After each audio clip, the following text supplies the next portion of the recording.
Our financial advisor, Mr. Jitendra, is financial planning for a family a necessity or an option? And how can a family create a financial plan? Can you give us some stepwise advice regarding this? Okay so इसको explain करने के लिए एक life का एक छोटा सा हिस्सा होता है हॉलीडेज़। हम में से कितने लोग हैं जो बिना प्लान किए सिर्फ एयरपोर्ट पे चले जाएंगे, बोलेंगे टिकट वहीं से लेंगे, सोचेंगे डेस्टिनेशन, चलो जो प्लेन मिलेगा डेस्टिनेशन में चले जाएंगे और छुट्टी मना के आ जाएंगे? नहीं होता है, राइट। हॉलीडे प्लान करना नेसेसिटी हो गया है। क्यों? टाइम लिमिटेड है और रिसोर्सेज लिमिटेड है। इसको आप एक्सटेंड करिए अपनी पूरी लाइफ में। पहला स्पेशल चाइल्ड, जब उसकी आप टाइमलाइन ड्रॉ करते हैं उसकी लाइफ में चेंजेस आते हैं। माइनॉरिटी में आपके मेडिकल कंसर्न, दूसरे कंसर्न, एडल्ट फेज में चला जाता है, वहाँ से एक्सटर्नल लिविंग एनवायरनमेंट, फिर दूसरे कंसर्न है, then first parent death, second parent death, इस तरह से एक पूरी लाइफ स्टेज है। तो जब मैं हॉलीडे प्लान करता हूँ बिकॉज मेरे पास लिमिटेड रिसोर्सेज हैं और टाइम है, तो पूरी जो प्लानिंग है लाइफ की, जिसमें 2 जनरेशन इन्वॉल्व हो जाती हैं, मेरी खुद की और मेरे बच्चे की, तो वो बिना प्लानिंग के कैसे रह सकती है? तो इसलिए फाइनेंशियल प्लानिंग मेरा मानना है, क्योंकि 2 जनरेशन इन्वॉल्व है, ऑप्शन कभी नहीं हो सकता, हमेशा नेसेसिटी ही है। बिना फाइनेंशियल प्लान करे let's talk about holidays. Okay, so now when you plan for holidays, have you ever thought of an option where you just go to the airport, buy the ticket of anywhere you want to go, okay, land into an airport and just go and spend your time and come back? No, it can never happen. You have to plan it. Why? Simply because the time is limited. You plan according to what is time with you, and second, you have limited resources, limited budget.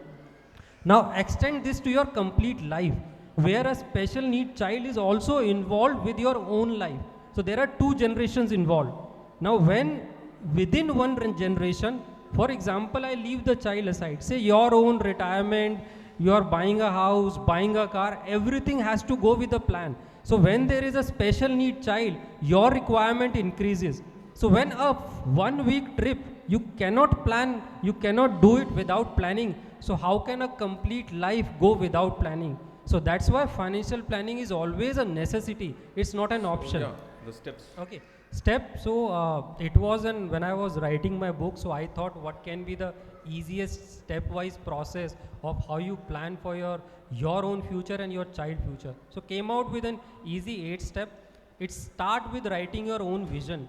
First of all, you have to be very clear what you want for your child.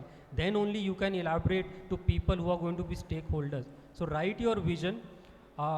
Work out the future guardians, who are the people who are going to be involved with your child life after your lifetime. So who are going to be the future guardian? Understand the financial requirement. What is the financial requirement for you and your child? Unless and until you know what is the financial requirement for my child, it is very difficult to provide the resources required. Then prepare the estate documents. Everything fine, I am earning and everything fine, instantly something happens, then what? Who is the person? What is the legal framework I have to set up? Prepare those estate documents. Think of available support. What is the available support for my child? How it is going to help me? Think about funding the option, where the fund would come from. Is only you have what you are going to provide, or there is something else? And this will, when you work out all these 7 steps, it create a comprehensive plan for yourself, and when the plan is created, review it periodically. These are 8 simple steps, and it just starts with first clearing out, penning down your own vision, because that is going to set the future requirement for your child, or it is going to involve people who are going to be the stakeholders, making them very clear what you want for your child from them. Hindi? Okay, Hindi, yes. So 8 आसान step क्या है जिससे आप अपने और अपने बच्चे की प्लानिंग कर सकते हैं। मैं खाली बच्चे की प्लानिंग की बात नहीं कर रहा हूँ, 2 जनरेशन इन्वॉल्व हैं। पहली बात तो हमें ये समझना ज़रूरी है कि 2 जनरेशन इन्वॉल्व है। पहला स्टेप होता है अपना विजन क्लियर करना। आप क्या चाहते हैं अपने बच्चे की लाइफ में, वो कैसे मैनेज होगा, कौन मैनेज करेगा, कैसे चीज़ें मैनेज होनी चाहिए, क्या वर्कआउट हो सकता है, क्या नहीं। बहुत सी ऐसी सिचुएशंस है जिसमें दोनों पेरेंट्स में से एक को क्लियर नहीं होता है, एक को पूरी तरह से क्लियर होता है। सो बहुत सी चीज़ें क्लियर हो जाती हैं। सेकंड, गार्डियन कौन होंगे आपके बच्चों के, वो क्लियर करना बहुत ज़रूरी है और आज क्लियर करना ज़रूरी है। हम सिचुएशंस देख रहे हैं, लाइफ किस तरीके से चल रही है, तो फ्यूचर गार्डियन कौन होंगे। फाइनेंशियल रिक्वायरमेंट निकालना बहुत ज़रूरी है। फाइनेंशियल कितना चाहिए, आप अपने एक ऐसी लाइफ आएगी जहाँ पे आप इनकम अर्न नहीं कर रहे होंगे, आपको अपना जो भी आपने एक्यूमुलेट किया है उसी से आप जो है अपना घर चलाएंगे। लेकिन एक्यूमुलेशन क्या इंस्टेंटली हो जाता है? नहीं, 20, 25, 30 साल लगते हैं, तब जाके आप एक बड़ा कॉर्पस एक्यूमुलेट कर पाते हैं। तो कैसे होगा? अगर वो नहीं तो इंस्टेंटली कैसे हो सकता है? तो ये सब चीज़ें हैं जो फाइनेंशियल रिक्वायरमेंट सेट करेंगे। उसके बाद लुक एट अवेलेबल सपोर्ट, क्या सपोर्ट अवेलेबल है मेरे पास, फाइनेंशियली, नॉन फाइनेंशियली, जो मुझे हेल्प आउट करेगा मेरी प्लानिंग को ईज आउट करने में। एस्टेट डॉक्यूमेंट प्रिपेयर करें। इंस्टेंटली कुछ हो जाता है तो क्या लीगल फ्रेमवर्क सेटअप होना चाहिए, क्योंकि लीगल लॉज इंडिया में स्ट्रेट फॉरवर्ड नहीं है, हर चीज़ इंटरप्रेट करने पड़ती है। और मैं हमेशा बोलता हूँ कि या तो आप प्लान करेंगे अपने बच्चे के हिसाब से, नहीं तो लॉ प्लान करेगा, और जो लॉ प्लान करेगा वो आप शायद नहीं चाहते। तो इसलिए बहुत ज़रूरी है कि आप प्लान करें।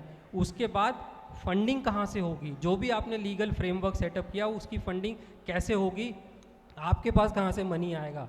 ये जब आप 7 स्टेप करते हैं तो एक कॉम्प्रिहेंसिव प्लान आपको मिलता है। ये बन गया, इसको पीरियोडिकली रिव्यू करें। आई थिंक आपने एक बार अगर इस प्रोसेस में अपने आप को ढाल दिया तो मेरे ख्याल से आप फिर वो जो करना चाहते हैं वो आसानी से अचीव कर पाएंगे। Thank you.